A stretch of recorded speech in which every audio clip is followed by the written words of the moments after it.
Hello, Trevor here. Welcome back. In this lesson, we're going to be expanding a little bit more on some of the shapes. We'll have a movable shape on the left hand, but playing eighth notes now and getting comfortable with those hopping from string to string, keeping those consistent while the fretting hand is moving to different spots on the fretboard.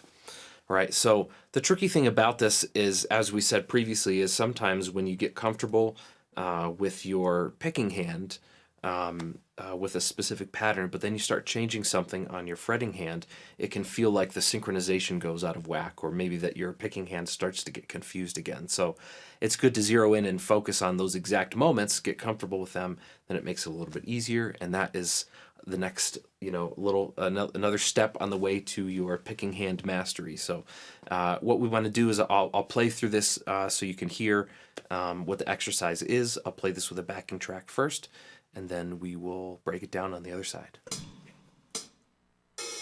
Ready, set, go.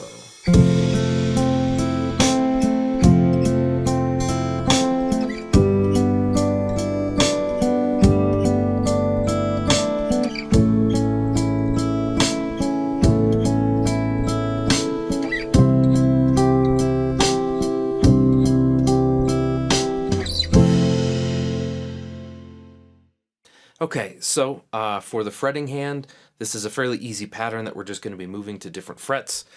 Put your first finger on the B string of the first fret, first finger, first fret B string, and then your second finger on the second fret of the G, and then your third finger on the third fret of the D, and then you have an open E, and that will be throughout each of the shapes that you move to. So then from there, you're going to move that up 2 frets. So the first and second and third are going to be now on 3, 4, and 5. Okay, then we move that up 2 frets. Okay, so now our first, second, and third are on 5, 6, and 7, and then move that up 3 frets basically, and you're going to go, your first finger is going to be on the 8th fret, second finger on the 9th fret, and then third finger on the 10th fret. Okay, so that's what's happening here. Now let's talk about this hand. Going back and forth and staying consistent with this. Now we're going all the way up and then coming back down. So in the previous one, we were basically just kind of practicing going up, right? When you descend, it gets a little bit tricky because the same thing we talked about in the previous lesson, where if you're going, when you're ascending, your index, middle, and then the index has to hop over the second again to get the next one, to keep that every other sequence, that alternating sequence. Well, that feels extra weird when you're descending. So if you go all the way up to the top, so I've done this first here. So I have the middle is all the way up at the top, that E, and then your first finger is on the next one, and that doesn't feel quite as bad. But now, from the first now to getting your second onto the G, between those two. So sometimes it's good to zoom in and work on just that. So for example here, first finger on the B, and then your second finger on the G.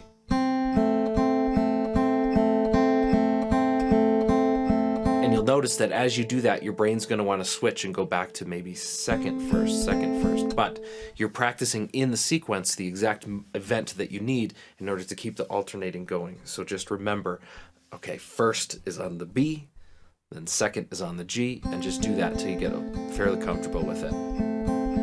Okay? So then you're going to vary it. You'll go all the way up, and then you repeat the exact same thing again. Okay, so after the first chord, then we're going to go to the second chord. You're going to move that up 2 frets here, and then maintain the exact same thing.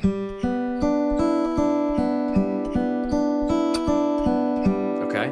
You'll notice that sometimes there's little clicking sounds. You can play with just your standard fingers, or if you have the nails on top of that, sometimes you get an extra click sound.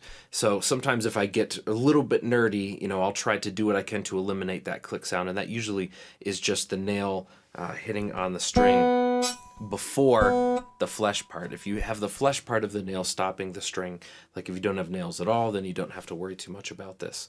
But just keep that in mind, that sometimes it's good to kind of just listen for the clarity of each note, and then just try to eliminate some of those. Okay? So then we're going to go to the first finger on the 5th fret here, and then you're going to maintain that crossing. Okay, and then after that, you're going to go all the way up to the 8th fret. 8th fret, 8, 9, 10 there. And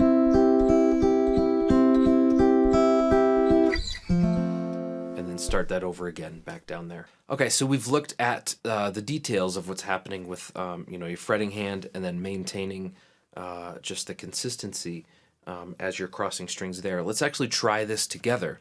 We're going to do this with a backing track at 72 beats per minute. So let's try that together now.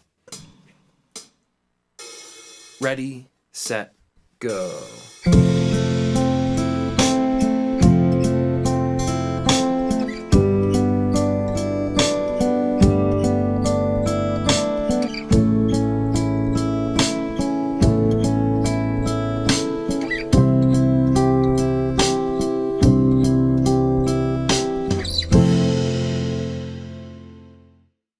Okay, excellent job on that. In the next lesson, we're going to start incorporating now, as we've got the string crossing comfortable, we're going to start playing some single note lines in a scale, and just sort of quizzing how well we're getting at the alternating between each string crossing and doing multiple notes on a single string as well. So stick around for that, and I'll see you in the next lesson. Bye.